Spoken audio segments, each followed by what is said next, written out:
Bueno, pues bienvenidos a esta segunda mentoría de una serie de charlas de lo que es diseño de una API.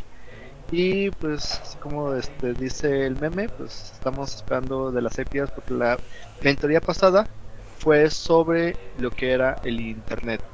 Entonces, me presento, soy Francisco Alejandro Rocha, voy a ser su mentor, soy Java Backend Developer. eh, Padawan aquí en la generación número 13, con las tecnologías de Python y Node.js, y soy ingeniero electrónico. Actualmente soy mentor en Academy y me acompaña el día de hoy Gabriela Alexandra. Sí. Ella es Padawan Python de la generación 17, web developer. 16, va cerca, en la generación 16, 16. 16, es ingeniera de petróleo, actualmente desarrolladora Python. Es madre de una linda niña, Miranda, y es venezolana de corazón y actualmente se radica en Brasil. Soy su Bueno, de nacimiento. mentora. La, Es backend developer y mentora de Academy en Python. Python Django, recuerden siempre. Bueno, como siempre le dicen las chicas, recuerden compartir todas las actividades en las redes sociales y etiquétennos. Aquí están algunas de las redes sociales. Y queremos compartirle, aunque es la misma frase de la mentoría pasada, se las vamos a repetir cuantas veces sean necesarias y acuérdense, yo jamás enseño a mis alumnos, solo trato de darles las condiciones para que aprendan. Eso lo dijo Albert Einstein y queremos siempre recordarles que no le estamos diciendo y dando un paso a paso de cómo hay que hacer las cosas, sino dándole todas las herramientas para que puedan hacerlos ustedes mismas y vayan aprendiendo. En esta ocasión les estamos presentando una serie de sesiones y mentorías que titulamos Diseño de API. Y en esta oportunidad vamos a hablar de arquitectura. Y entonces viene un meme, otro. Escuché API, ¿qué es eso? Bueno, ¿qué es una API?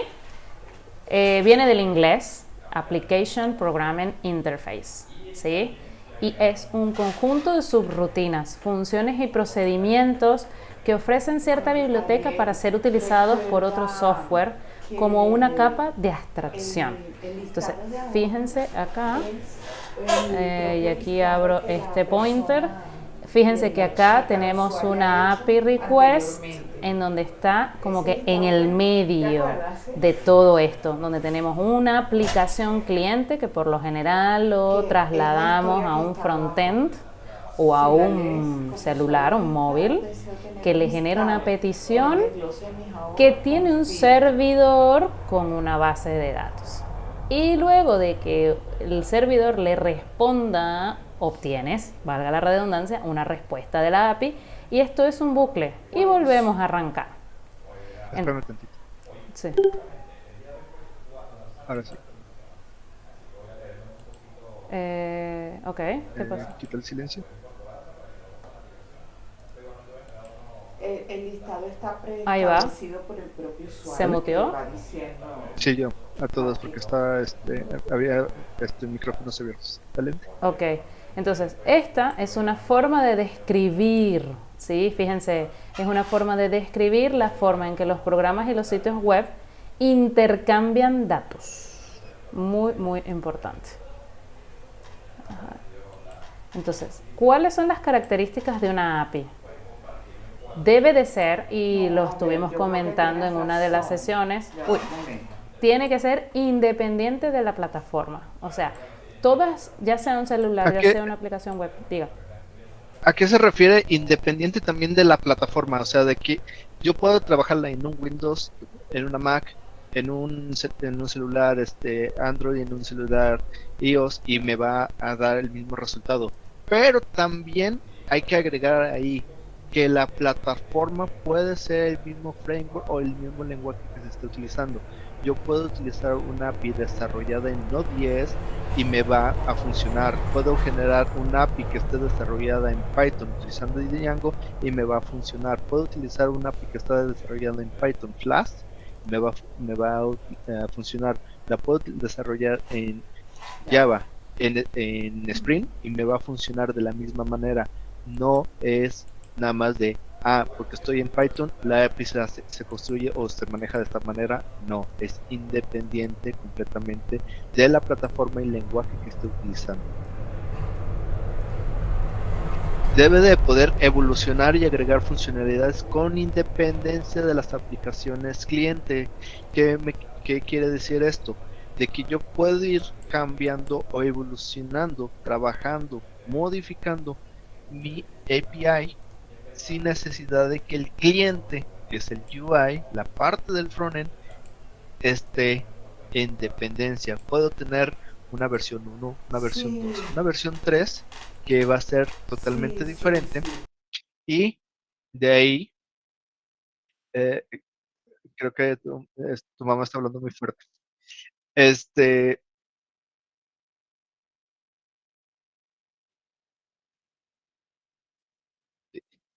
entonces ahí lo que vamos a hacer es que nuestro UI va a ser independiente o va a ser modificable y mi API va a seguir funcionando. Entonces, yo también puedo modificar mi API y el cliente tiene que seguir funcionando. Esa es una de las características que tiene que verse, de que siempre tengo que tener una respuesta y una salida.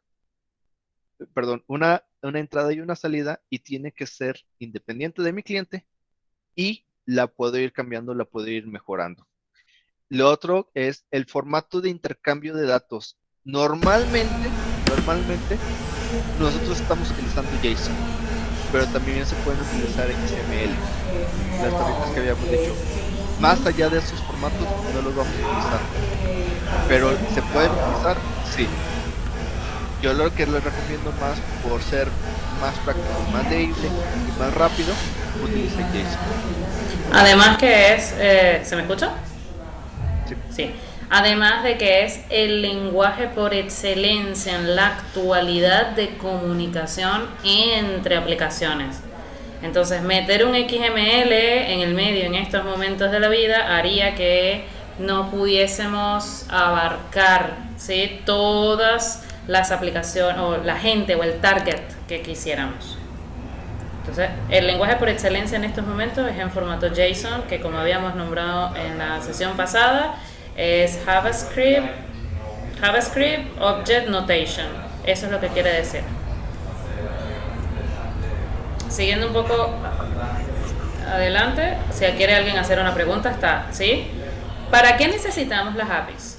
Entonces, fíjense que tenemos aquí 4 ítems, pero que en realidad se refieren a datos. Ofrecer datos a aplicaciones que se ejecutan en un móvil, pero no solamente en un móvil, también puede ser en una aplicación web. Ofrecer datos a otros desarrolladores con un formato más o menos estándar. ¿Por qué más o menos estándar? Porque al decir, bueno, la convención que adoptamos es JSON, nos vamos a comunicar así, de alguna manera estás estandarizando la manera en que varias aplicaciones o varios sistemas se comunican. También podemos ofrecer datos a nuestra propia aplicación, como es el caso de nuestros proyectos, en donde vamos a estar viendo que un frontend se comunica con un backend y al final hacen una misma aplicación, pero yo también puedo tener varios módulos, y aquí va un poco esta foto, en donde yo puedo tener una API, y fíjense que era una de las preguntas que hacían hace rato, en donde puedo consumir datos de otras aplicaciones o sistemas web. Fíjense que aquí está un celular, aquí está una aplicación de empresas, aquí, no sé, está un auto, por ejemplo, con geolocalización, otras aplicaciones y hasta otra API, ¿por qué no? Y esa API se comunica a su vez hacia otra API y terminamos en un fractal en donde no sabes cuál es el inicio ni el fin de una aplicación porque todo está interconectado. Tipos de API. En estos tipos de APIs, para aprovechar el tiempo, ¿sí?, en esta sección no vamos a leer todo, lo vamos a leer por encima, dado que queremos abarcar otros temas sumamente importantes. En los tipos de APIs tenemos diferentes puntos de vista, en donde uno es según sus políticas de uso.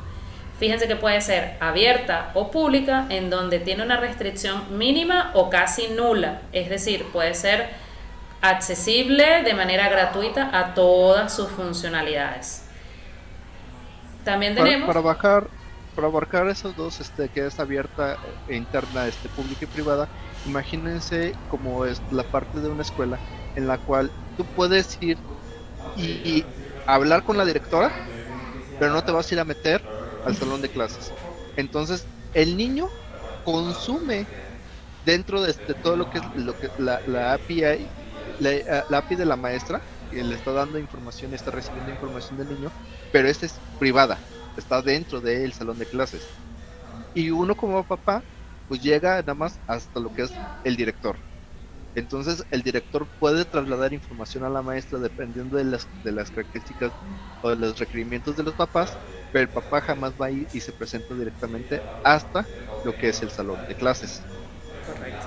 Entonces, Es como esa si... es una de las analogías más rápidas para saber la pública y la privada. Exacto, es como si en estos momentos le dijeran que él como papá va a leer los papeles de la directora. Eso es una API privada o interna del colegio, los papeles de la directora. Pero él sí tiene acceso a los cuadernos de su hijo que se lo envió la maestra. ¿Por qué? Porque esos datos están abiertos o son públicos, yéndonos a la misma analogía. Luego tenemos los aliados comerciales, o en inglés partner APIs, que son APIs expuestas entre una alianza comercial. Por ejemplo, sin irnos a una alianza comercial, porque también puede ser una alianza pública, al tema de los colegios, yo puedo tener, por ejemplo, en un estado existen múltiples colegios y yo los puedo estar comunicando de manera interna, ¿sí? Y tienen una alianza. Entonces, entre ellas se comunican, pero si yo soy externa, otra vez, papá, y quiero meterme dentro de la información de esos datos, no van a poder hacerlo. Y lo otro serían las compuestas, en donde utilizan diversas APIs de servicios y permitan que los desarrolladores puedan acceder desde varios terminales. Es decir, es una manera de... Por lo general utilizamos esta. ¿Por qué? Porque utilizamos una API de Google, una API de AWS, una API de la empresa en la que trabajamos, una API y así sucesivamente. Luego tenemos los tipos de API según sus casos de uso. En estos casos de uso depende de los datos del sistema operativo, si es remoto o si es web. De los datos, por ejemplo, cuando ciertos bancos de datos, mediante el acceso de un CRUD, ¿sí?, accede a sus datos subyacentes, permitiendo la comunicación entre una aplicación y un sistema de gestión. Entonces, imagínense, un cajero, puede ser. En un cajero, tú realmente estás yendo a un proveedor de datos de tu cuenta bancaria, y pues te presenta una alta, una baja, una modificación o una eliminación. Ya vamos a ver qué es un CRUD. Luego entre sistemas... Lo siguiente sí, es el sistema operativos. En estas vamos a hacer llamados directamente a nuestro kernel, o sea, puede ser que yo me pueda conectar directamente a mi computadora, porque es diferente las formas remotas. Porque en la forma remota, acá yo estoy haciendo la petición a una computadora que no es la mía. Entonces, esa es la diferencia entre el sistema operativo es directamente a mi computadora y yo le estoy haciendo una petición o estoy trabajando con una parte de ese kernel de mi sistema operativo. Entonces, no se preocupen por entender todas estas partes. En Cinnamon la única que vamos a utilizar son las de datos. Y la web. La parte web. La web es la que transfiere en una arquitectura cliente-servidor, porque de datos lo podríamos decir es un CRUD como una base de datos en proveedores que son software as a service en cloud, y en web aquí tenemos una arquitectura intermedia que es un cliente-servidor. Y es lo que estuvimos viendo la clase pasada. La siguiente. Y los protocolos. En los protocolos los vamos a mencionar, se pueden meter un poquito más, porque estos ya son un tanto más complejos de explicarlos. Entonces aquí vamos a tener el Remote Procedure Call, en el cual pues se hacen procedimientos de forma remota con servidores remotos y se están solicitando los datos a través de un cliente. Es lo que estaríamos trabajando nosotros en un sentido. La que sigue. Sí, lo que queremos es que sepan que existen algo que se llama protocolos de API. Esto no tienen que aprendérselo de memoria, ni mucho menos, pero sí saber de qué se está hablando cuando se dice protocolo de una API. Sigue adelante, disculpe. El SOAP es... Los que han tratado con el SAT conocen un sistema SOAP. Lo que es la parte de timbrar la factura, este es un sistema SOAP, Service Object Access Protocol, en el cual yo voy a estar mandando toda mi transferencia a través de XML y ellos tienen algo que se les conoce como un WSDL. Entonces ellos te están diciendo, con estas opciones puedes trabajar y con esto vas a trabajar. Entonces este es un sistema SOAP. No nos vamos a meter, ya no se está utilizando tanto el sistema SOAP porque en este no tienes una manera de cómo autenticar al usuario y hay ciertos problemas ahí de seguridad.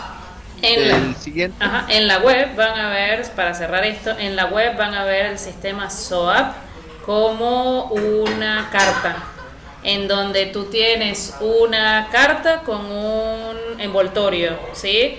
Que vendría a ser, por ejemplo, ¿saben? El papelito que uno le pasa a la lengua, ¿no? ¿Cómo? El email. Exacto. Y eso es esto. Es una información que está dentro de una cartita y tú le envías. No tienes manera de acceder a él, sino con los estándares para poder leer la información diferente a, y ahí sigue adelante. El sistema REST, el que vamos a estar trabajando. Gaby, se escucha mucho, pero sí, está complicado. El sistema REST, que es el de representación por transferencia, por estado de transferencia, en el cual aquí sí vamos a poder tener autenticación, sí vamos a poder tener diferentes maneras que anteriormente no se podían. ¿Qué pasó? Sí, si me puedes mutear, lo que pasa es que yo misma no me puedo mutear. Aquí en este sí vamos a tener un poco más de seguridad y lo que vamos a estar haciendo un poco más de transferencia es a través y nada más enteramente de todos los protocolos HTTP y todo va a ser casi como texto plano. Esa es la diferencia entre el SOAP. Y el siguiente es el GraphQL, el GraphQL, perdón, en el cual pues ya esto es un poquito más avanzado, es más, las conexiones se hacen en una forma más adaptiva, se hacen de forma un tanto más gráfica, si se podría decir, pero es algo con una carga un poco más avanzada que no estaríamos viendo dentro de lo que es estas charlas de cómo es un protocolo API. Entonces, es bueno que lo conozcan, que existe el GraphQL y yo creo que en unos 2 o 3 años estaríamos tendiendo a utilizar ya más el GraphQL que el REST. En este momento REST es el rey absoluto casi, pero ya hay algunas otras aplicaciones se están utilizando, tendiendo a GraphQL como Machine Learning y también Data Science están llegando a atender a GraphQL. Sí, no nos vamos a detener mucho en qué es GraphQL. ¿Por qué? Porque aunque es el futuro, no es el presente de lo que vamos a estar viendo en nuestros proyectos. Pero sí queremos que se lleven de que existe una manera un poco más sencilla y simplificada de administrar información, pero que conlleva aprendizaje. O sea, no es nada, no es tan sencillo. Primero vamos con baby steps y después estaríamos hablando en un futuro de esto. Ahora sí. Bueno. Lo que queríamos desde el principio. ¿Cómo funciona un API REST? Hasta aquí, si se fijan, habíamos hablado de historias, habíamos hablado de tipos, de teoría, de... Ajá. pero no habíamos explicado cómo funciona una API REST. Como ya lo habíamos visto, esto trabaja sobre protocolos de HTTP, por lo cual tenemos que tener una URL. La URL vamos a tener nuestro esquema, que es HTTP o HTTPS, porque es HTTP. Tenemos lo que es la parte de nuestro dominio, en este caso www.example.com, y podríamos tener nuestro puerto en caso de ser necesario. Un ejemplo sería que nos conectáramos a Django, sería localhost, 8000, perdón, o a Spring, que sería localhost, 8080, o que nos estuvimos conectando a Node.js, que sería localhost, 300. Son ejemplos utilizando el port. Lo siguiente es lo que se conoce como path. Entonces, path to my file es realmente, si se acuerdan de la mentoría que se estuvo dando con lo que es Postman, ahí lo que estábamos viendo es diagonal, el servicio, diagonal, mi endpoint. Entonces, eso es mi path. Puede ser hacia un archivo, como en este caso que es myfile.html, o lo podemos dejar libre sin la extensión, que sería, por decir, un login. Lo siguiente que se va a añadir son los parámetros y esos se añaden con el, el- el- la estructura. Lo primero es signo de interrogación, después vamos a tener el key y después vamos a tener igual al valor. Cuando tenemos o queremos concatenar varios valores, utilizamos el ampersand. Lo siguiente que tenemos que recordar que tenemos que tener son los verbos HTTP, que es get, patch, post, put, delete. Todos esos verbos los vamos a estar. Sí, sí, te escucho. Lo siguiente es que vamos a utilizar son los verbos HTTP, get, patch, post, put, delete, hablando de lo que sería lo más común, lo que es un sistema REST y un sistema CRUD. Y lo último es el código de estado, el status code, que como ya lo habíamos visto en la diapositiva anterior, que en la clase anterior, es de información, de SUSIS, de redirect, client y de server error. Entonces, aquí esos son los estatus que vamos a estar manejando.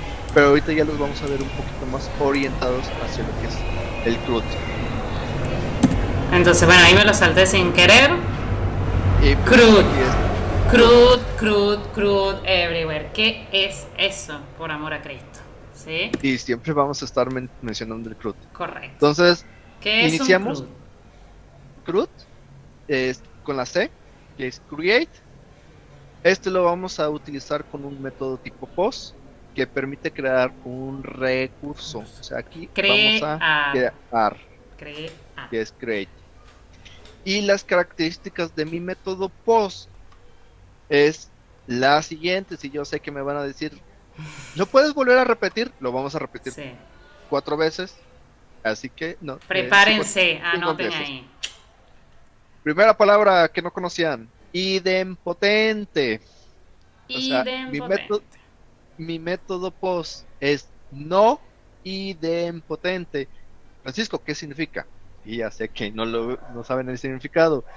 Si se ejecuta varias veces, esta crea varios elementos, o sea, me da elementos diferentes. Eso es idempotente. Lo siguiente es cachable. Solo con nueva información se va a cachar este método POST. Es permitido en formularios HTML, eso es más que nada para frontend. Nosotros no nos importan los formularios HTML. Pero sí nos ¿Tiene interesa porque es la interacción con el frontend y tenemos que estar sincronizados para saber si podemos utilizar un un formulario? endpoint, un CRUD de este tipo, si vamos a tener un formulario HTML. Porque imagínense que yo creo, ¿sí? Como desarrolladora, creo un endpoint que no tenga permitido ser usado en un formulario HTML. Entonces, que no lo tenga permitido es casi como si no tuviera el endpoint, porque no puedo hacer nada. Solo por eso lo nombramos. Y lo siguiente, puede Y la mayoría de las veces, siempre, el 90% de las veces, les voy a decir de esta manera, tiene petición con cuerpo. En ¿Qué tiene? inglés, Necesita un body, body. lo que sería la parte del JSON o del XML. Entonces, 90%, 95% casi estoy asegurando, todas mis peticiones post van a tener un body. Y más adelante les voy a decir el por qué utilizamos en qué momento podemos utilizar un post de otra manera para no crear. Entonces, una de las cosas que es, perdón, la segunda cosa que no sabían y me van a decir, bueno, sí, pero no, es que el post es un método no seguro, no seguro. ¿Por qué digo que no es seguro? Porque me modifica los recursos en el servidor. O sea, siempre que haga un método post, voy a tener una modificación. Y una Entonces, modificación es un riesgo a equivocarse. Traducción. exactamente. Y si le ponen que es idempotente, imagínense, es una catástrofe estar haciendo o enviando varios posts. Múltiples veces. Porque además que cada vez que lo invocas, se crean varios elementos, lo cual modifica recursos en el servidor y puedes tener, ¿sí?, un colapso en la aplicación si es usado de manera incorrecta.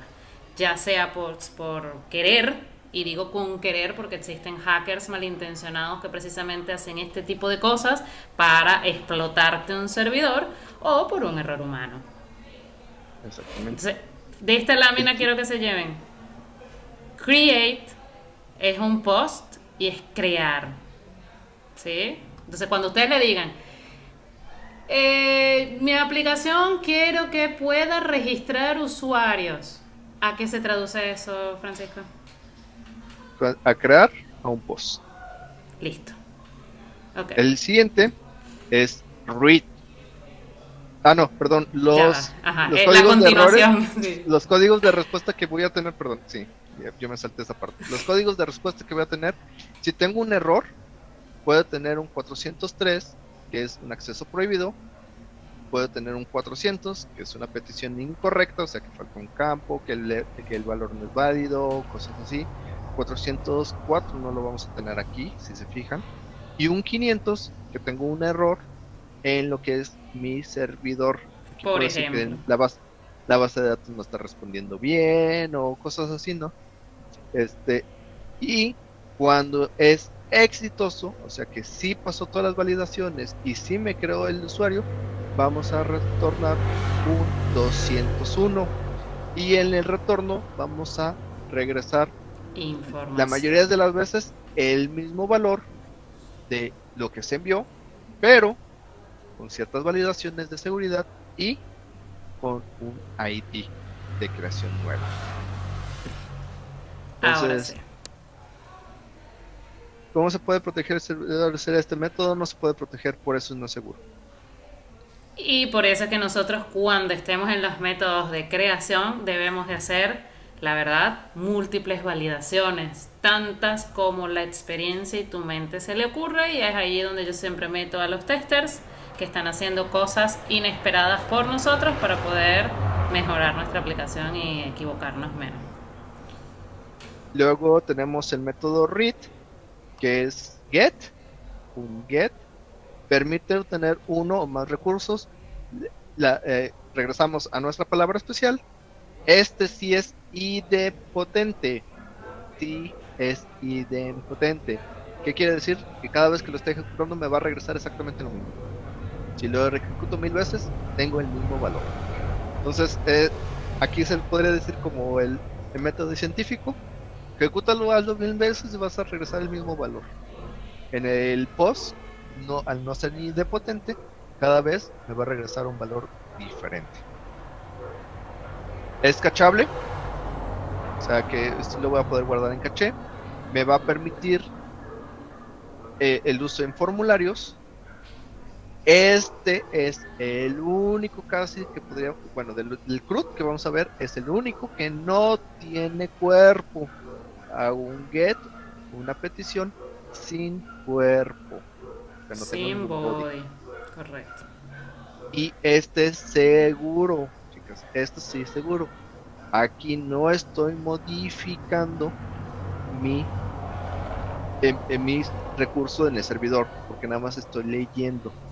Entonces, hay algunos patrones en lo que es la parte de nuestro backend que podríamos estar implementando para poder hacer nuestros métodos seguros y nuestros métodos inseguros o que de modificación. De manera Lo- amplia, yo le agregaría que aunque no modifique recursos en el servidor, también hay que hacer ciertas validaciones en los GET, porque si haces las peticiones de manera muy forzada a la base de datos, también puedes colapsar una aplicación de tantas consultas a la vez. Un ejemplo, imagínense ah, que Amazon tiene, no sé, 3 millones de productos y yo en un solo GET devuelvo 1 millón de productos, 3 millones de productos. Eso me va a bueno, colapsar cada petición. ya entramos en buenas prácticas y en la parte de Ajá, cachable. listo. O sea, ahí son también parte cachable. Siguiente. Aquí los más utilizados son 404 no found. Podemos tener también un 500 si la base de datos se cayó. Y un exitoso, pues tenemos el 200. Ok. O sea que todo está bien. Y me regresa aquí el body con la información que yo necesitaba. En Ojo, yo cuando puedo hacer un regreso, get y puedo tener un 200 y no tener información. también. Ok, listo. También puedo hacer get sin información. Pero también me puede regresar el body de la información que estoy pidiendo. Entonces, ese es get. Vamos por la U. Sí, vamos por puntos, eso lo vamos a ver más adelantito. Bueno, hoy no, lo veríamos la próxima mentoría en buenas prácticas. Put. Permite actualizar un recurso completo. Este es idempotente. Sí, al momento en que lo estoy ejecutando, me devuelve el mismo elemento. No es cachable. A sí no le puedo poner ningún tipo de caché. No es permitido en formulario. A partir de ahorita ya no vamos a tener ninguno que sea permitido en formulario. Nada más POST y PUT son los únicos permitidos en formularios HTML. Tiene petición con un cuerpo. Sí necesitamos cuerpo. Y lo que no vaya en el cuerpo se va a poner como nulo. Por eso es el recurso completo.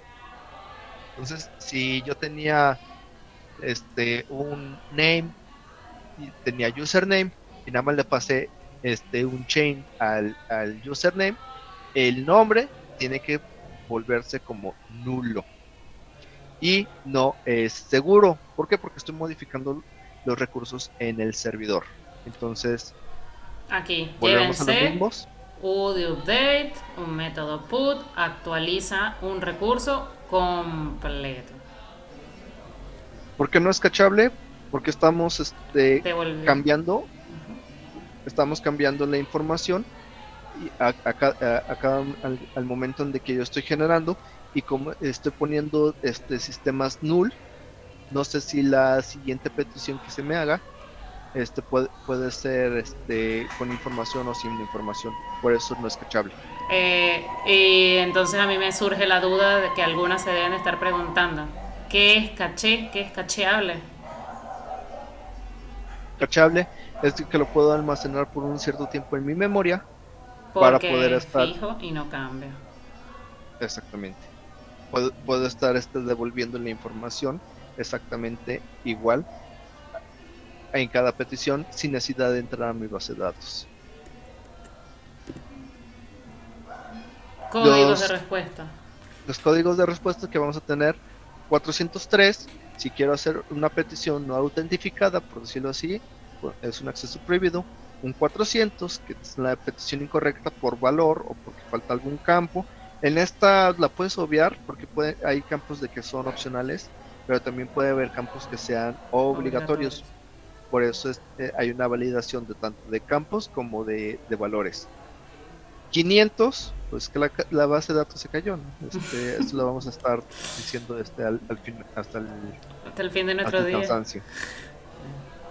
Y en exitoso podemos hacer una de dos, un 200 para hacer un recurso modificado, pero Pero, también hay gente que utiliza el método put.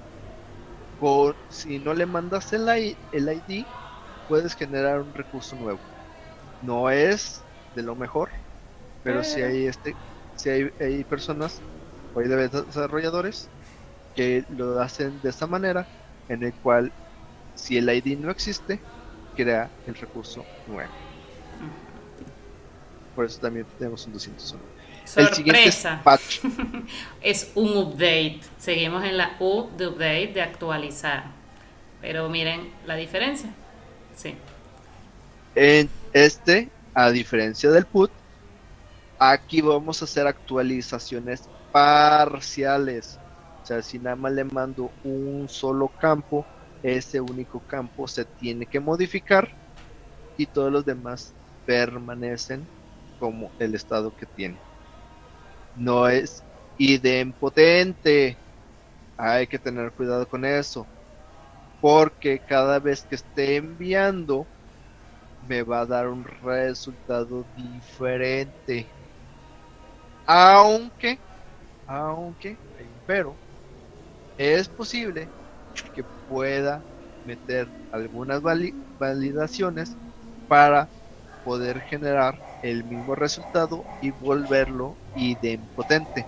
Pero en la mayoría de los casos es no idempotente.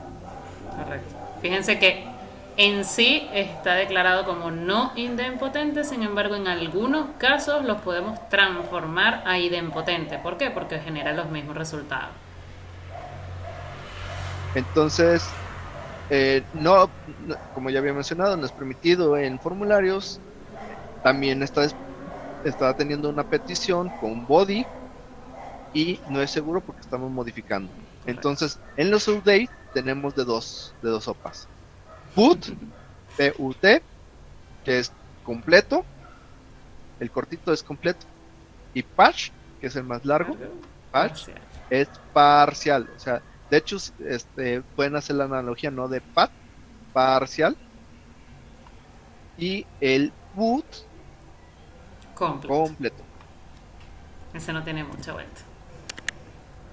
Entonces, los mismos ejemplos que vamos a tener de códigos de respuesta, 403, si no le mando por decir el token, 400 una incorrecta, 500 que se nos cayó la base de datos, y aquí a diferencia, como no es completo, no puedo crear un nuevo recurso, por lo cual nada más siempre vamos a tener un 200.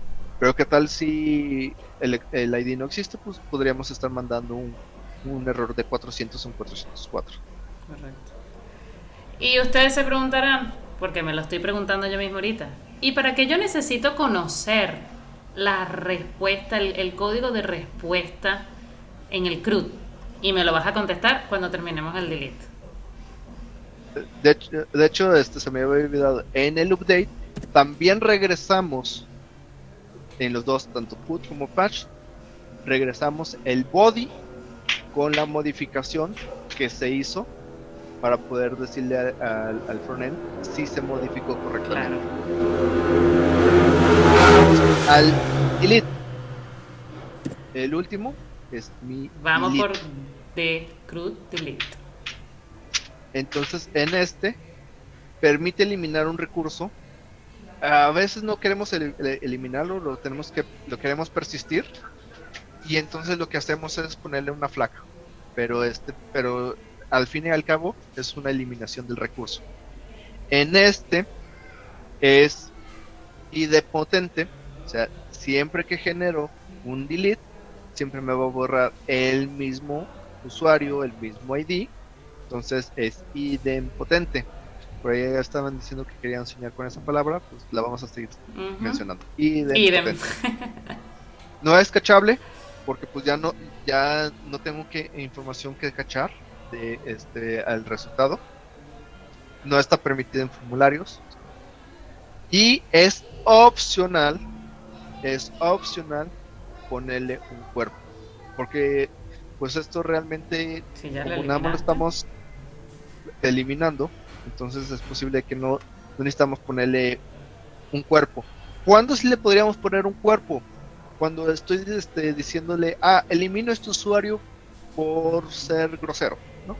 Entonces le estoy poniendo un mensaje ahí y en ese momento sí le podría poner un body al mandar mi delete.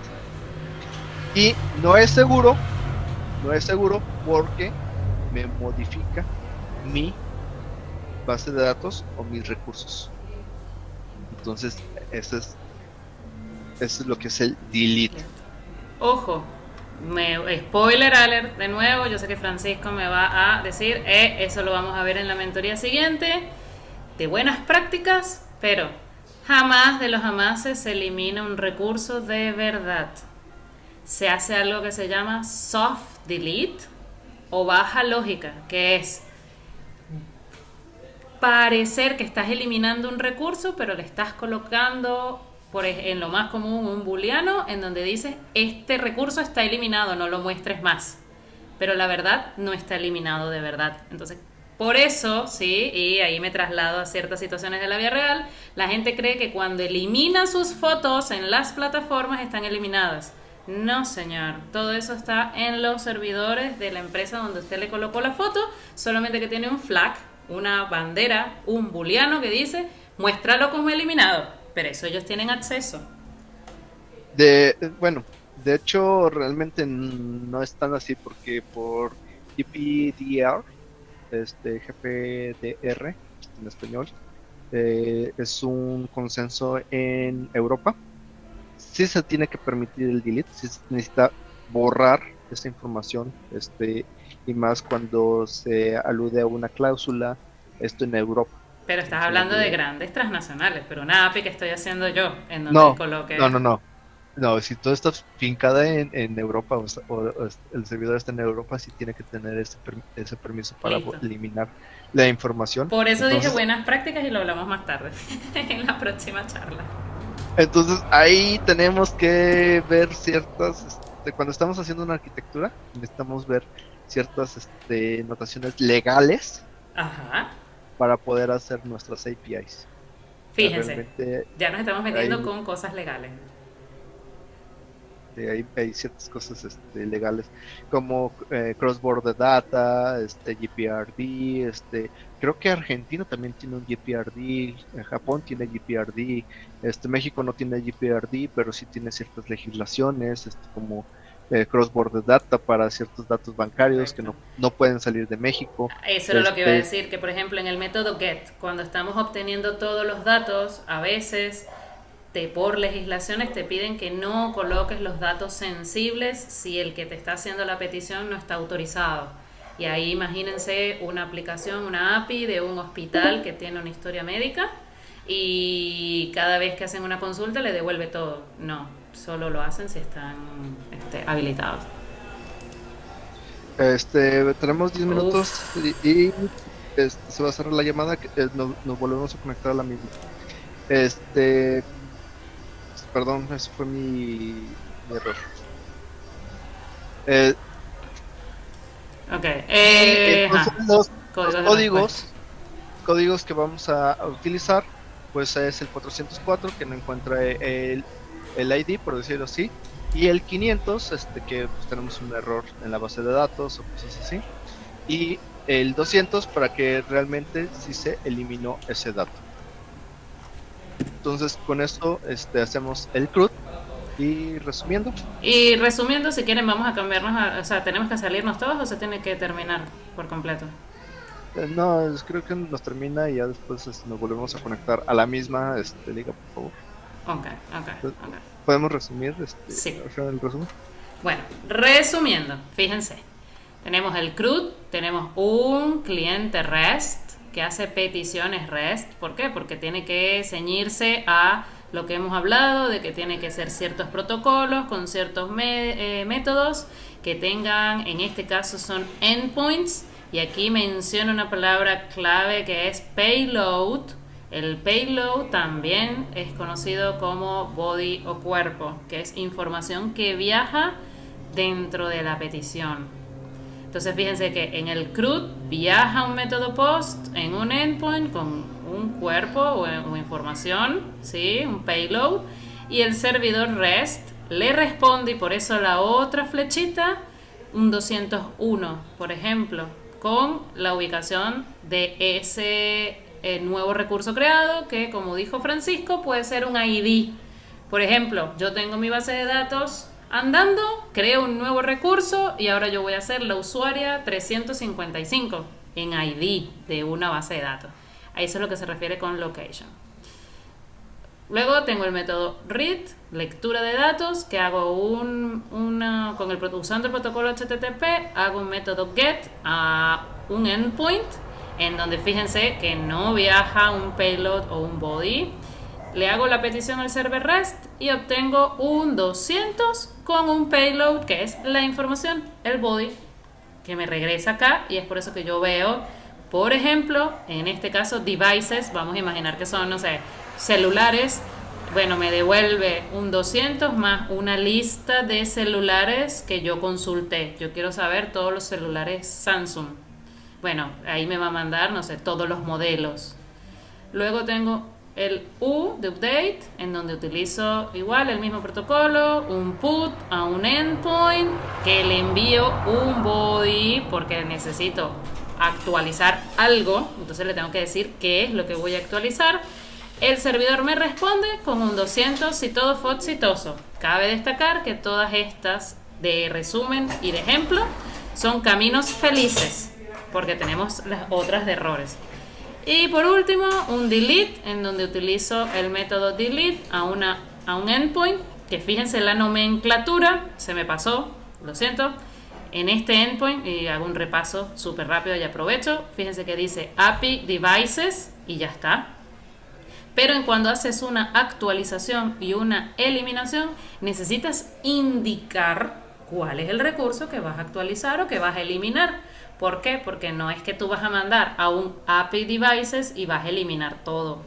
Imagínate tú si hiciéramos eso, sería un error garrafal. Tienes que indicar el recurso o el elemento que vas a eliminar. En este caso es el 1.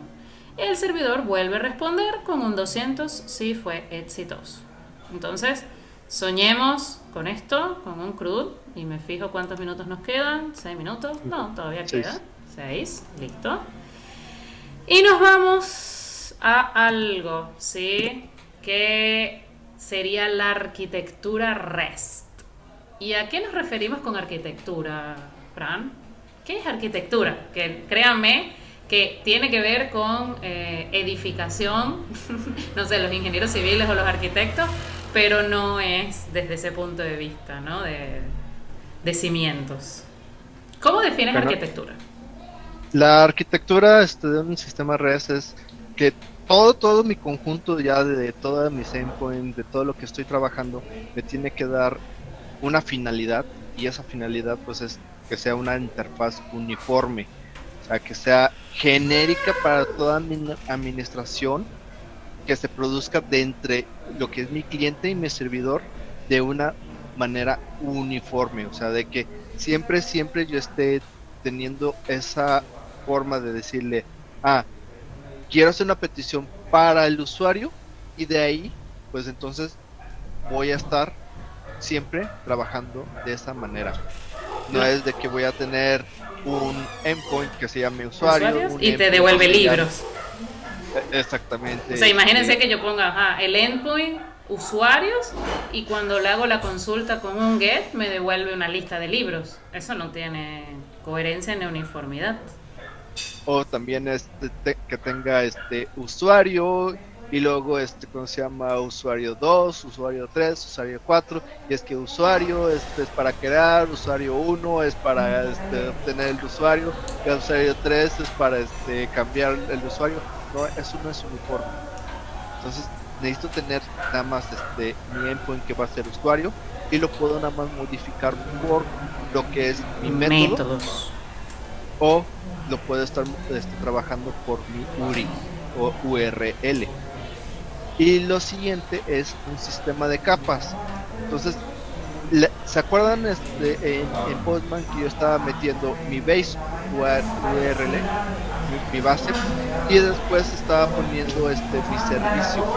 Entonces ahí estoy añadiendo una capa de abstracción. Todo lo que esté abajo de mi servicio de autentificación, pues son los métodos relacionados a lo que es la autentificación y autorización.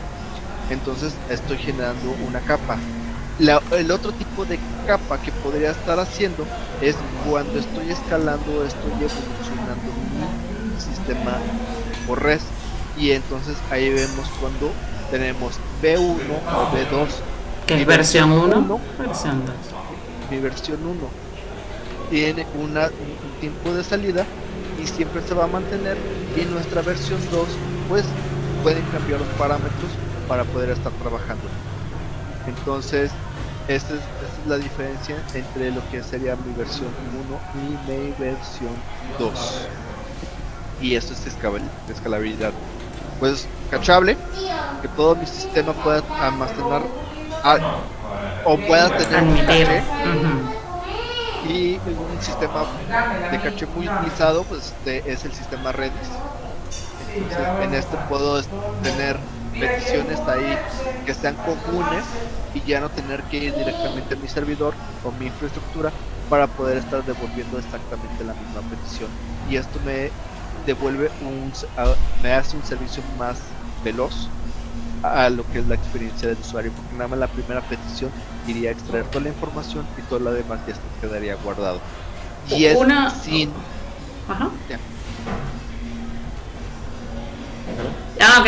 No, que un ejemplo que no es exactamente así, no es tan literal, pero para que se lo lleven de ejemplo gráfico es cuando ustedes atienden el teléfono, ¿sí? Y hacen una pregunta a una empresa X, no sé, por ejemplo, no sé, Claro, y dicen, hola, tengo un problema. ¿Qué hace la persona? Ya tiene un texto para preguntarte cuál es el tipo de problema, y entonces te va a decir la zona, nombre, apellido y toda la validación. Eso él lo está haciendo de manera, está utilizando, por decirlo de algún modo, como un caché. Él ya tiene en una lista de cosas qué es lo que va a decir y qué es lo que va a pedir, ¿sí? Sin necesidad de estar pensando, bueno, si me dice esto, ¿qué le voy a responder? ¿Qué le voy a preguntar? En un IDIDAME? Sino que un caché es un sistema para tener una respuesta rápida ante una petición que siempre devuelve la misma respuesta. Entonces, si yo quiero saber el nombre de de Gabriela, el ID 1, cuando yo haga 1, 2, 3, 5 peticiones, siempre voy a recuperar en el ID 1 el nombre de Gabriela. Eso yo lo puedo guardar tranquilamente. Ya se va a cerrar la llamada. Ahorita regresamos exactamente la misma. Para terminar, que nos faltan algunas diapositivas. Regresamos en unos segundos. Okay.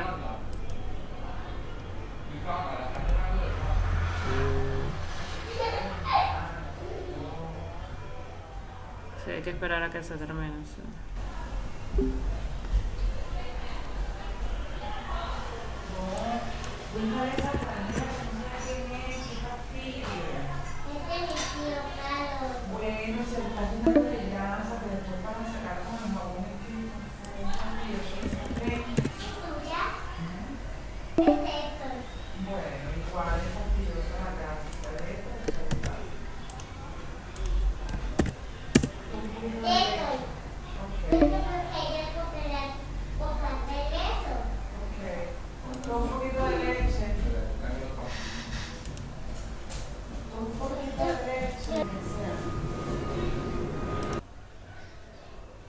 Va, entonces la última parte pues es sin estado.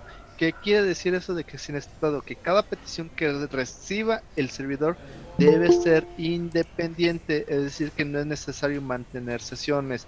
Lo leí, sí, lo leí, pero lo pongo de una manera diferente.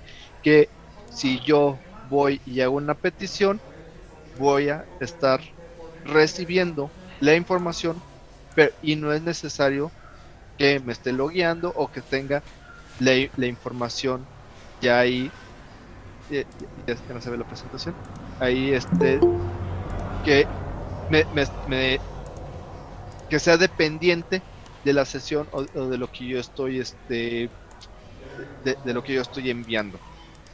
Nada más va a ser dependiente de lo que es la información mínima necesaria, un body, una URL, lo único que va a ser necesario para obtener la información. En sí, pues no se preocupen esto de sin estado, stateless, porque realmente como tal lo vamos a mantener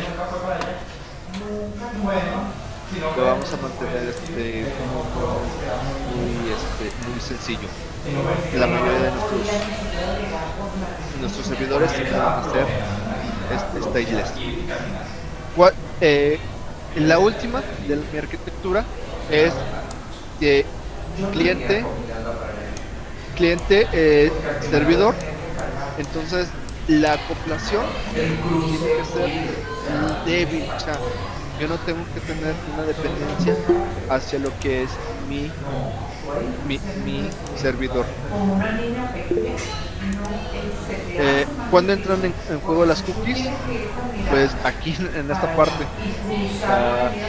Realmente toda la información que yo estoy almacenando se almacena del lado del cliente, no se almacena del lado del servidor. Y entonces aquí yo hago mi desacople o mi separación de lo que es el cliente y del servidor. Exactamente, Rebeca. Aquí ingresa lo que es el cookie para poder mantener ciertas características, y realmente es donde se pierde la parte de stateless y se convierte un poco más a la parte de stateful, porque aquí ya tengo estado, y aquí ya estoy manejando un estado en lo que es la parte principal. O sea, cuando yo me voy a un get, realmente ahí es sin estado, si no estoy mandando ninguna autenticación o autentificación. ¿Va? La siguiente. Bueno. Y iniciamos con la parte bonita. La hermosa, la parte que estuvimos viendo. Sí, espero que todas las que estén aquí estuvieran con nosotros en la sesión anterior de Postman y la arquitectura y estructura de una API. Entonces, acá, fíjense que de una manera más gráfica o en una tabla tenemos el recurso, qué tipo de método y qué hace. No estamos tocando nada de código, solo estamos entendiendo nuestra aplicación. En este caso tiene un recurso llamado customers, que debe ser algo así como cliente, ¿sí? Cliente, el cual, entonces, fíjense en algo que Francisco hizo mucho hincapié, que era la uniformidad también. En la uniformidad, el endpoint customers, cuando se ejecuta mediante un método post, crea un nuevo cliente. Pero si yo lo ejecuto ahora con un método get, recupera todos los clientes. Y si yo a ese mismo endpoint le aplico un put, actualiza masivamente los clientes. Y a ese mismo endpoint le doy un delete, hago algo que no debería de suceder jamás, que es eliminar todos los clientes. En este caso es de manera gráfica para que sepan que un endpoint puede tener múltiples métodos, ¿sí? Entonces por eso es que nosotros hacemos hincapié. No, un login es un get, un register es un post y tal. ¿Por qué? Porque dependiendo de lo que querramos hacer es que vamos a utilizar un método u otro. Entonces Aquí vamos a hacer lo mismo. Yo sé que no voy a tener las diapositivas de Script for Documentation porque vamos a hacerla en blanco. Entonces, ¿podrías dejar de compartir pantalla para compartir? Ok. Entonces, vamos a iniciar por una pequeña clase de arquitectura. Ya viene el diagrama, el diagrama ya viene pronto. El diagrama viene pronto. Y aquí la tarea es, vamos a hacer un registro de mascotas. Entonces, ¿Qué es lo que vamos a hacer aquí? Pues mi recurso, estamos hablando mascotas. Primero, ¿qué tenemos que hacer? Un post. Pues aquí tenemos que almacenar nuevas mascotas, Ese es el registro. que es el registro. Exactamente. Gracias, mira, ya están acá captando los sinónimos de una misma cosa. El get, pues aquí obtener mascotas, ¿no? Esa es una consulta. Exactamente. El put, cambiar un valor de la mascota. Un update y una modificación. Y el delete, pues es cuando se muere una Eliminación. mascota, terminación de la mascota. Porque pues todo tenemos un ciclo, ¿no? Entonces, aquí en este caso, pues desgraciadamente sí tenemos un delete, porque no podemos persistir esa mascota, porque ya terminó su ciclo de la mascota. Entonces, si se fijan aquí, ya manejamos todo esto.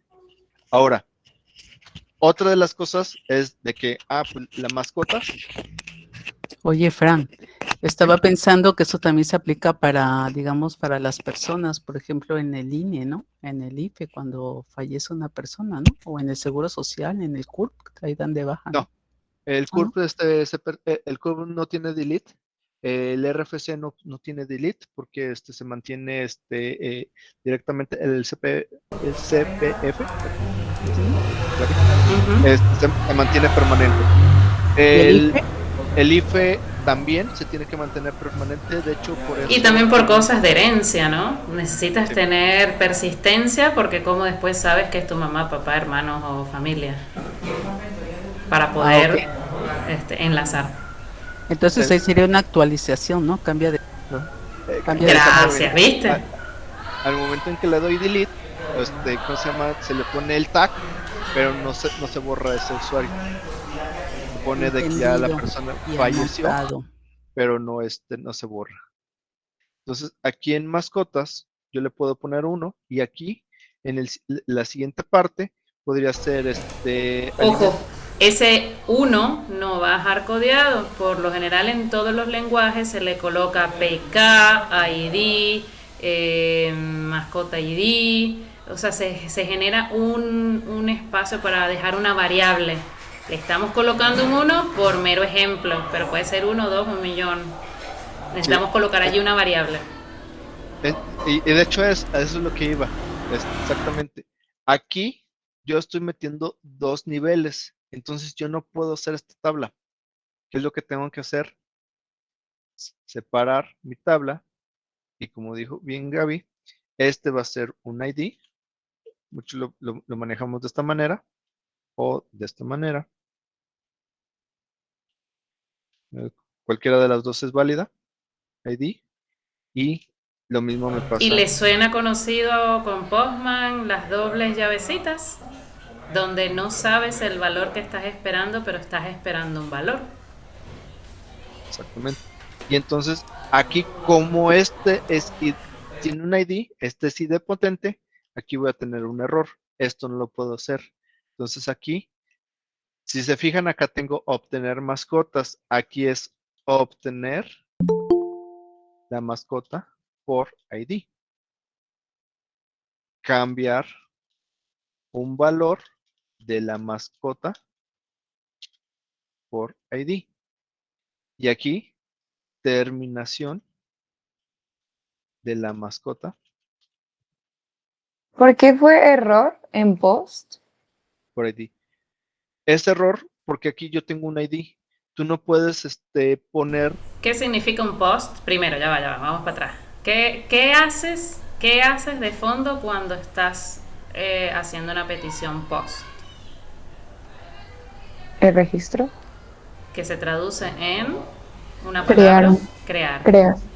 Si ya tienes un ID, quiere decir que ya está creado. Diana dijo, crear un nuevo algo. Si ya tienes un ID, ya está creado. Y si está creado, no puedes crearlo creado. Bueno, así medio pero no. Duplicarlo sería, ¿no? No es una buena práctica, porque si ya existe, ¿para qué hacer otro igual? Quiero decir, para el ejemplo que estás poniendo, sería una duplicación si no manda error, ¿no? No, de No se hecho puede, aquí, de hecho, porque es de hecho es único. un error porque si nos ponemos de vista en lo que es mi arquitectura del backend, aquí yo tengo una base de datos. Al momento en de que yo estoy creando un elemento, yo no sé en qué elemento va los ID de mi base de datos. A Entonces, su vez, nos vamos a meter con otra cosa, vuélvelo a poner, Frank. Ojo, la base de datos también tiene ciertas condiciones para generar datos. No solamente en nuestra aplicación, también la base de datos tiene reglas. Y esas reglas cuando generan una tabla, y ahí, bueno, nos estamos ya metiendo en la interacción. Cuando tú creas una tabla, por lo general tú le pones auto increment un primary key y le estás diciendo que incremente ese primary key y que además le colocas un flag que sea único. Entonces no puedes generar otro recurso con el mismo ID. Si es 50, es 50 y es único. Y no puedes crear otro 50 a menos de que indiques lo contrario en la tabla. En la base de datos, perdón.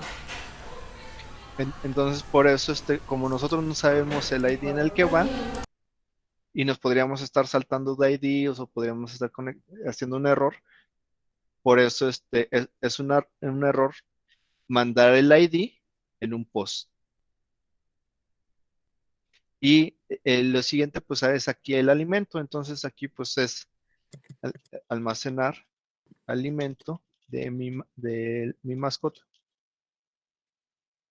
Obtener el alimento Por de ID. mi mascota. Al hablar de mi mascota, estoy hablando de que es el ID. Ojo, ojo. Ay, yo tengo una duda. Entonces el ID ahí sería el de la mascota, pero el alimento también podría tener ID. Exactamente. Me encantó. Entonces ya vas viendo cómo va evolucionando. Tu API. Mira cómo ya Tu está API. viendo la necesidad de que el alimento, la pregunta es, ¿el alimento siempre es el mismo? O sea, yo siempre le voy a dar, es un pájaro y le voy a dar comida de perro.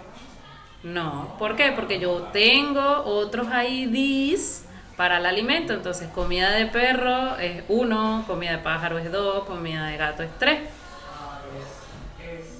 Y de hecho podemos ir evolucionando esta API. Aquí pues puede ser alimento, acá tienes categoría. Entonces ahí te diste cuenta, no has terminado de rellenar la tabla y ya te diste cuenta de la necesidad de crear un endpoint alimento para poder pasarle un ID.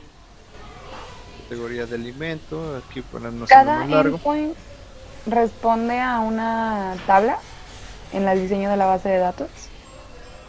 O a un Sí, podría registro ser. dentro de la tabla, no necesariamente, porque yo puedo tener, por ejemplo, ese que está creando categoría alimento, y yo puedo tener en una misma tabla varias categorías para alimentos, y ahí nos metemos con frutas, vegetales.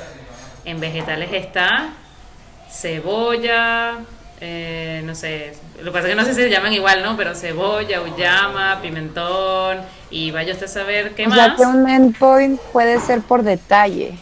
Exactamente. El endpoint puede ser lo que tú quieres que sea, en realidad.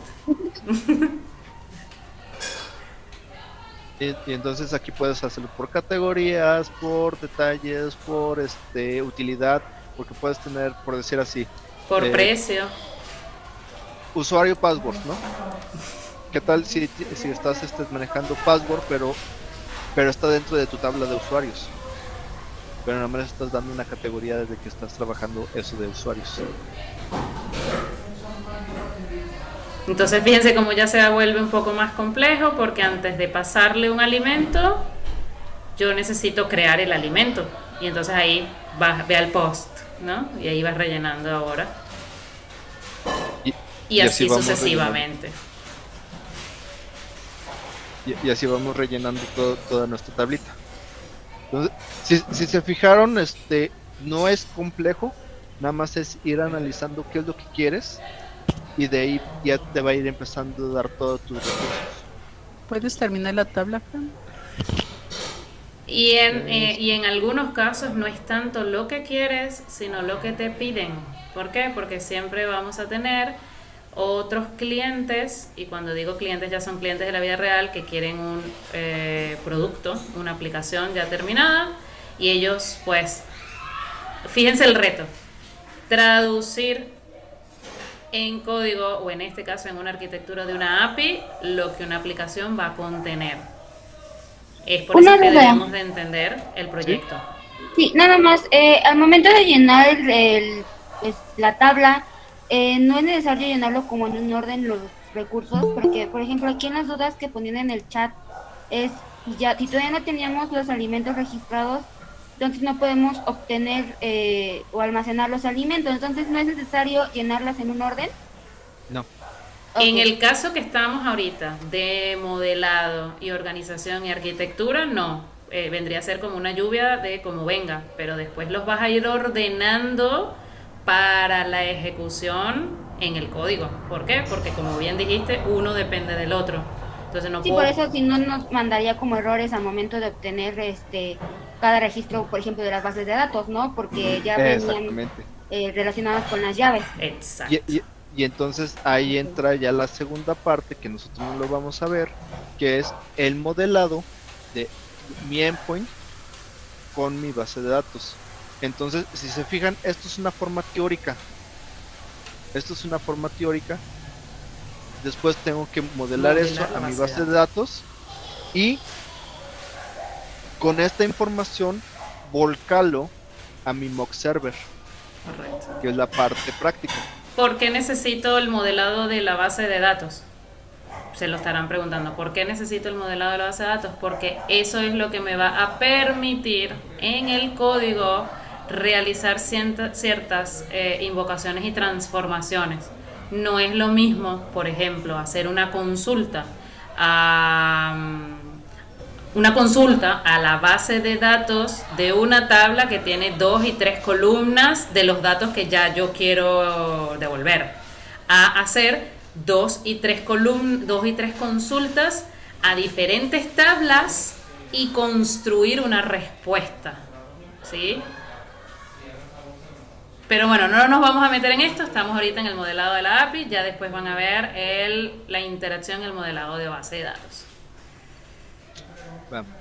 Seguimos. Entonces, continuamos con... Oye, perdón, una duda rápida. Y por ejemplo, ahí en eso que estamos haciendo ahorita, ¿cómo sería la diferencia entre el que era put versus el patch? Porque aquí yo estoy, acuérdate que en el put estoy cambiando todos los valores que hay dentro de mi alimento.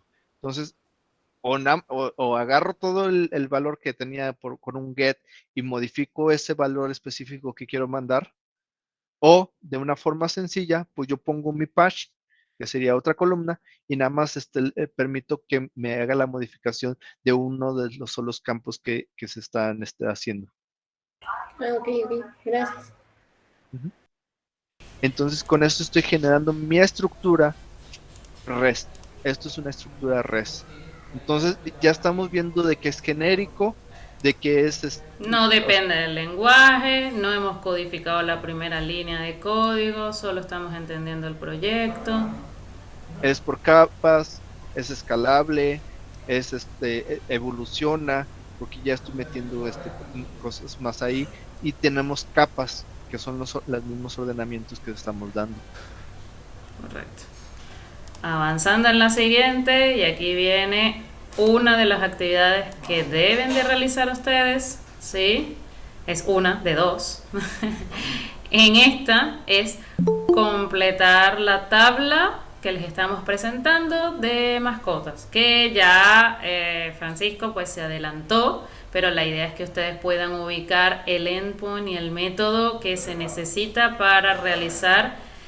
Y quiero que vean algo, un CRUD method, o sea, para hacer un create, ¿qué método estaríamos usando? Entonces, Ok, ¿alguien que se atreve? No hay valiente. Ok, y luego de que un post. Entonces aquí van a generar, aquí van a poner plum, post. Y luego, ¿cuál va a ser el endpoint? Bueno, lo dejamos de tarea para la casa para que se vayan familiarizando con este tipo de cosas, que fue lo que Francisco hizo. y de hecho, bueno, ese es puppies. Acá yo le hice con Mascotas en mascotas, español, entonces. correcto. Acá son cachorros, entonces vayan viendo y vayan tratando de sacar cómo podrían hacer sus mismos endpoints al estar interactuando o hablando con los de frontend. Entonces esa sería también su tarea para los dailies que se están haciendo. Y pues también había una duda, justo mi duda, si para recuperar es get exactamente y para cambiar contraseñas put, ¿por qué funcionan como cosas diferentes?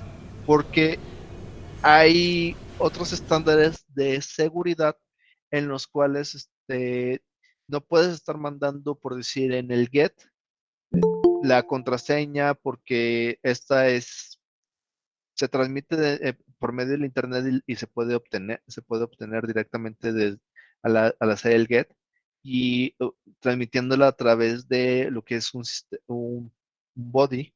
Tú podrías codificar puedes utilizar encriptamiento, por decirlo así. Entonces, ahí es el único método que, aunque es lectura, yo modifico de un get a un post. ¿Por qué? Porque yo estoy transmitiendo información que debe ser específica o que debe estar encriptada y por eso no estoy transmitiendo la información a través de un get.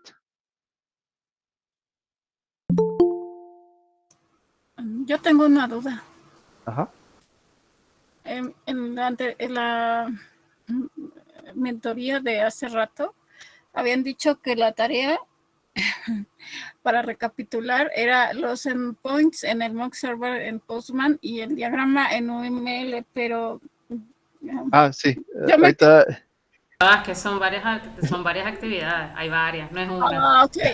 Bueno, entonces las podrían enumerar para que tomemos nota, porque yo ya me hice un poco de bolas, gracias. De esta mentoría, la primera actividad es completar la tablita anterior. Ajá. Actividad 1. Ok, completar la tablita de las mascotas, ¿verdad? Ajá. Ok. Ahorita vamos a dar un pequeño repaso rápido de lo que vimos la mentoría y después vamos a hacer lo que le vamos a dejar la actividad número 2. Y la otra que comentabas del Postman es la actividad de tu daily. Ok, tarea del daily, ok. En esa ya lo tienes que hacer, pero de tu proyecto que estás viendo en tu equipo, junto con las de frontend. A ver, otra vez esa parte, ¿no? Se los vamos Fer ya está tomando nota, ya le acabo de pasar la actividad 1. Vamos a irlo organizando, vamos a ir avanzando ahorita en la mentoría y hacemos las conclusiones porque ya vamos terminando, tranquila, no. Ok, gracias. Ya casi terminamos. Acá, bueno, entonces, una de las primeras conclusiones, disculpa, diga. Dale. Bueno, creo que quedó un poco claro de que les pedimos que antes de escribir una sola línea de controlador, debemos entender qué nos están pidiendo y plasmarlo en una estructura RESTful. ¿Sí? Acá pues queremos presentarles este otro diagrama, que es un diagrama un poco visual, que lo que quiere decir es cuando tenemos, y repetitivo, si se ponen a ver es repetitivo. Tienen una aplicación que hace una petición a una API y fíjense que tiene /entry point, que es un nivel, como bien dijo Francisco. Luego el segundo nivel es collection 1 y luego el tercer nivel resource 1. Esto es a modo de ejemplo. Ese endpoint se leería URL /entry point /collection 1 /resource 1. Ok. Luego eso hace una petición a un cliente que va al REST library, lo que hemos visto, devuelve una respuesta, pasa por la API, Y lo que queremos que se lleven es que la parte de abajo, fíjense que es el servidor y luego el cliente. ¿Algo más, Fran? Sí, bueno, creo que lo estaba viendo al revés. La parte del cliente es lo voy al revés.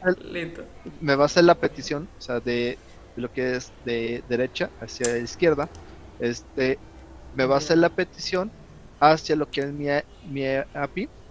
Entonces aquí voy a tener toda la estructura como ya se había comentado, y esta es mi capa de servidor, en la cual la parte más izquierda es lo que es la parte de mi aplicación o de mi persistencia de datos. Aquí todo esto, todo está bien desarrollado, bien estructurado para poder tener persistencia y poder estar transfiriendo datos. Una de las cosas que se tienen que estar viendo es de que si tenemos salida de datos, a fuerzas tenemos que tener una base de datos atrás, o que se tienen que estar manipulando todos sus datos. Entonces, al momento en el que ustedes estén generando los JSON de entradas y salidas, van a ver qué son los datos que necesitan obtener de la base de datos, con lo cual también les va a permitir modelar mucho más rápido lo que es su base de datos, porque pongamos un ejemplo, si estoy hablando de mascotas, vas a saber que la mascota va a tener un nombre, va a tener una raza, va a tener un sexo, va a tener el nombre del propietario, y va a tener un ID. Entonces, con eso ya vas viendo, ok, estos datos son los que necesita mi base de datos para poder funcionar con lo que necesito. Y entonces, hacerla de mi API hacia mi base de datos es más rápido que hacerla de mi base de datos hacia mi API, porque después van a ir empezando a agregar líneas o van a ir agregando cosas y ya van a decir, me faltó esto, me faltó el password, me faltó el correo, me faltó aquello. Entonces, por eso es más sencillo de que verifiquen qué es el API y de ahí ya vayan hacia atrás, hacia lo que es la base de datos. La siguiente diapositiva. Next. Esa. Entonces, una de las formas también sencillas, que es la tarea 3, o sea, aparte de hacer la misma actividad 1 con la tablita, queremos que hagan esa misma tablita, pero ahora con un diagrama UML, en el cual vas a ir poniendo en la parte de arriba lo que es tu recurso. Después vas a poner el nombre, toda la URL que vas a necesitar, la clasificación si quieren no les importe, pero sí lo que es el nombre y la URL y los métodos que van a utilizar ahí. Si se fijan, aquí no estamos poniendo más información, pero lo que sí va extra es la parte que se llama entity, en la cual van a poner ya la relación en la base de datos. En la base de datos, y en la parte de arriba deberían de estar poniendo otra relación. En la parte de arriba de este cuadrito azul hace falta, pero deberían de estar poniendo también los bodies que van a obtener, y hay algunas que se interrelacionan como habíamos visto. Entonces la actividad 2 es con el de puppies, van a hacer el diagrama UML. Entonces, recapitulando porque lo estoy pasando. Actividad 1, generar la tablita de puppies. Actividad 2, crear esa misma tablita con métodos y endpoints para sus proyectos. ¿Sí? ¿Hola? Sí. Ok. Exactamente. No entiendo la segunda. La segunda es exactamente la tablita que hiciste antes con puppies. Son dos antes, creo.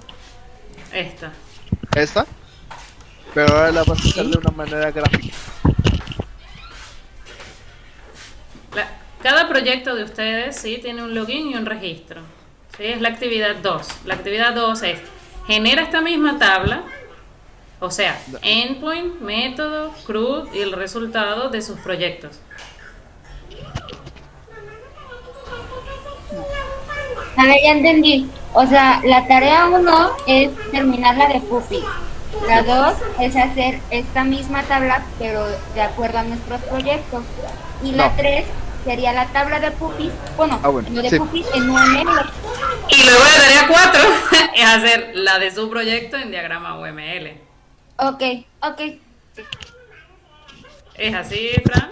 Oigan, yo tengo una duda también, porque Sí, en es la así. ventana que veíamos hace rato de Front, nuestras compañeras de Front iba a ser nada más como 4 pantallas en Figma. Entonces no sé si aquí hay que hacer como todos los endpoints del proyecto. No, nada más Tiene con que las ir. mismas cuatro screens que van a utilizar las chicas en Figma. Con estas vas a hacer las mismas son para el backend. O sea que necesitamos que ellas terminen su parte para hacer la nuestra. No, porque teóricamente todos entendieron el proyecto desde el mismo explicación. Ya les dijeron que la aplicación debe tener un correo con un password, creo que no tiene username, entonces tú no puedes colocar un endpoint username, me estoy inventando algo, ¿no? O en el body el username, si eso no te lo han pedido, que fue lo que les pidieron en cada proyecto. Ok, pero entonces nos concentramos en un login y registro. Sí. Ok, perfecto, gracias.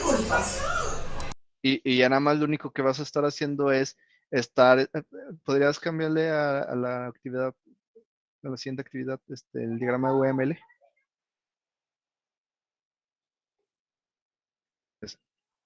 Entonces, en la actividad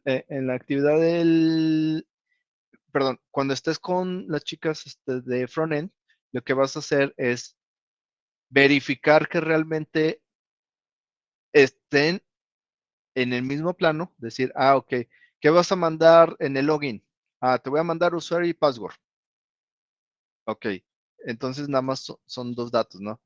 ¿Qué tipo de usuario? No, pues va a ser el correo. Ok. Y en el registro, ¿qué va a llevar el registro? No, pues nombre y apellido, correo, bla, bla, bla, bla.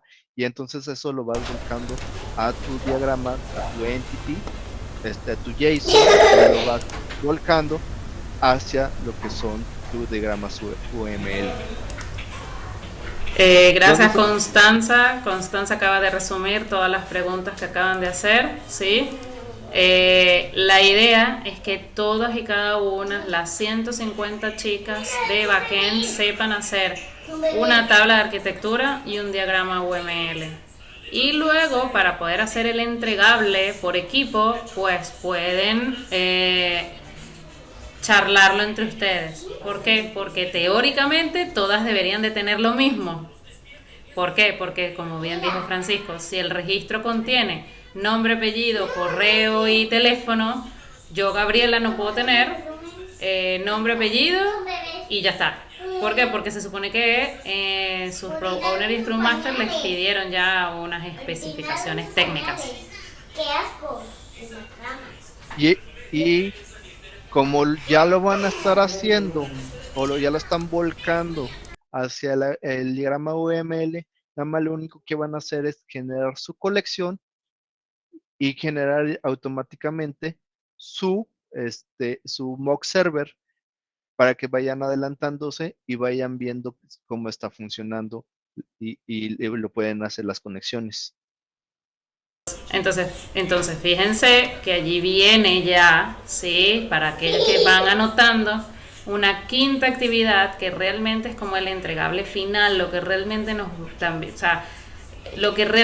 va a permitir, ¿sí?, crear nuestra API, que es en Postman crear una colección con los endpoints y los métodos que colocaron en la tabla de arquitectura y en el diagrama de UML. Llévame, Jesús, dice Irlanda. Sí, Irlanda, son 5 actividades, pero las dos primeras están facilitas. Y son de lo mismo, no están cambiando nada. Les recomiendo que primero hagan las del Puppy para que lo entiendan. O sea, la primera actividad de Puppy Para es llegar a terminar la la tablita. quinta tienen que hacer las otras dos, digamos. Exactamente. La primera del Puppy es terminar la tablita. La segunda del Puppy es generar el diagrama UML. La tercera actividad, de hecho, nada más creo que son 4, es generar. Ah, no, generar la Yo llevo tablita. la cuenta. Generar la tablita de sus endpoints del proyecto, porque eso es para su daily. Y la cuarta actividad es volcarlo en un diagrama UML. Y la quinta, generar ya ¿cómo se llama? Su mock server, pero ya van a tener toda la información, nada más lo único que van a hacer es copiar y pegar en el Postman. Y ustedes se preguntarán, porque evidentemente están diciendo que si van a tener ya, ¿cómo se llama? Citas psiquiátricas, ¿no? Y psicológicas y demás. Resulta y acontece que la idea de que hagan todo esto de los pupis o de las mascotas es porque es más abstracto y es tangible a cada una de nosotros. Cada quien ha tenido, no sé, una mascota y sabe, como dijo Francisco, el nombre de una mascota, la edad, la raza y esas cosas. Es algo conocido.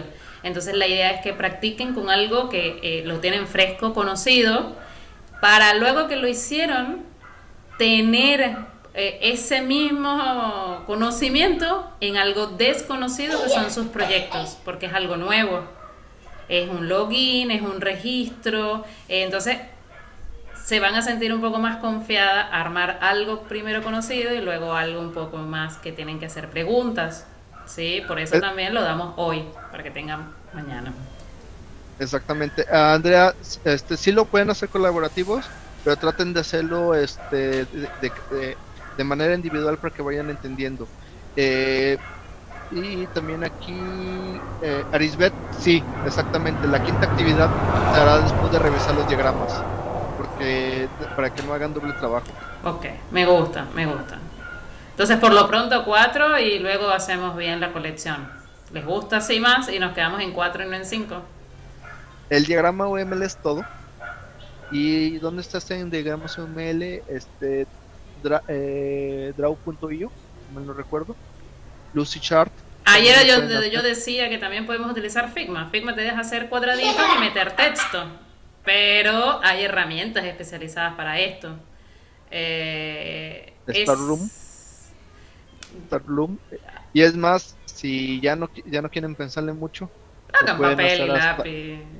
Papel y lápiz, o lo pueden hacer con PowerPoint. Correcto. Aquí vale todo. Si ustedes quieren papel y lápiz y lanzarle una foto y presentarlo, buenísimo. Por herramientas no se preocupen, porque ¿para qué quieren tanta herramienta especializada en UML si todas vienen en blanco, con un panel blanco en donde tú tienes que hacer cada cuadradito y cada línea?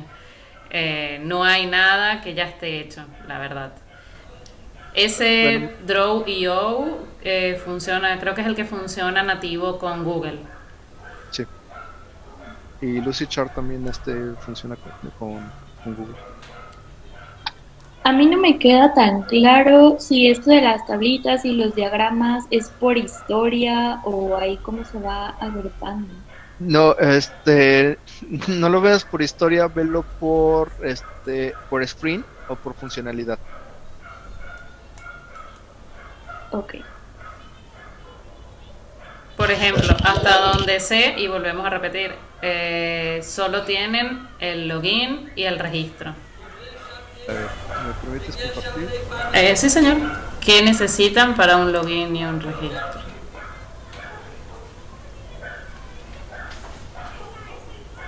Por decir aquí,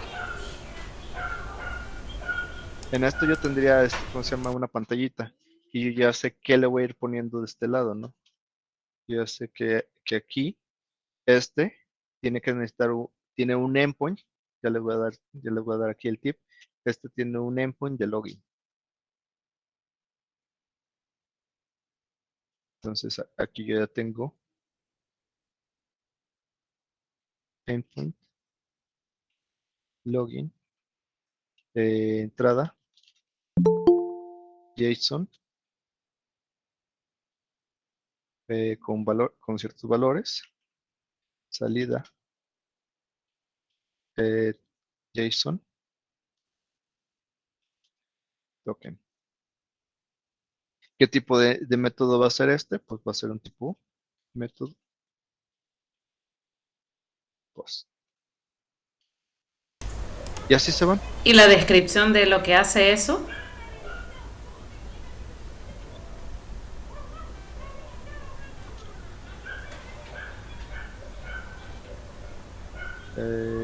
Permite... Okay.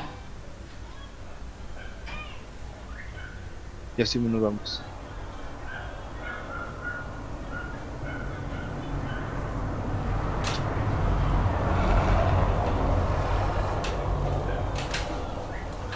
Vendría a ser eso, básicamente. Allí ya tienen el login, solo tendrían que rellenar cuál es la entrada de lo esperado. Y de hecho, ya está. Si se fijan, les voy a dar, sigan esta estructura.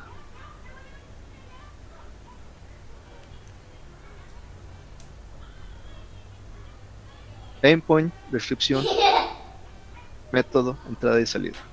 Y así lo van llenando. Y lo que faltaría allí es Bueno, lo del faltaría CRUD, header. el método CRUD. Método. Y digo el método CRUD porque el método CRUD, recuerden que es, por ejemplo, si es un post, que es un create, eso es un método CRUD.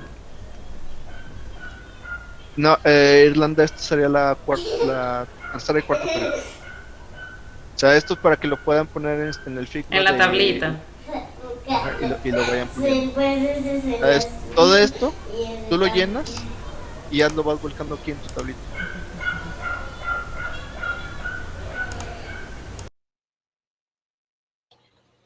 ¿Puedes poner toda la tablita otra vez?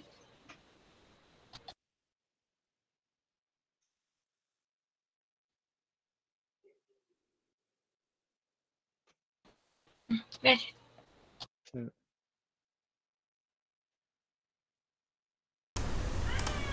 Así que bueno, llegamos a la conclusión tipo Fer. Bueno, vamos a dejar la de Postman a un lado. Quienes quieran hacerlo, bienvenidos son para aprender. Quizás para algo definitivo para sus proyectos. Podemos charlar mañana con todos sus tablitas y diagramas UML y nada. Puedes detener la grabación. Ya va, falta... Me encanta esta película. Disculpen, falta un spoiler. para la parte de header, ¿cómo sería? Los headers, por decir, cuando tienes un método de autenticación o cosas así, necesitas meter el header. Por eso a veces es buena práctica tenerlo en caso de ser necesario. De acuerdo, muchas gracias. Y ya para cerrar, sí, y después seguimos conversando. Bueno, aquí se me fue un icono que no sale, pero bueno, detalles técnicos. Para la próxima sesión, diseño de APIs, buenas prácticas, le queremos dejar como spoiler alert que si les dijera que toda la información que están buscando está en la documentación, su vida sería mejor. Así que... Y de hecho, no es tan spoiler alert porque ya lo que están estamos haciendo. generando es una documentación. Indirectamente lo que estamos haciendo es generando la documentación de la API en el momento que le están colocando el endpoint, el método CRUD, el método que se está usando y la descripción. Ya están documentando de una sola vuelta. Así que, nada, ahora sí. No creo que tengan muchas preguntas. Va. Es broma. No sé si abrimos preguntas y respuestas o culminamos acá como me dijiste. Y... Si quieres, detén grabación. Dale.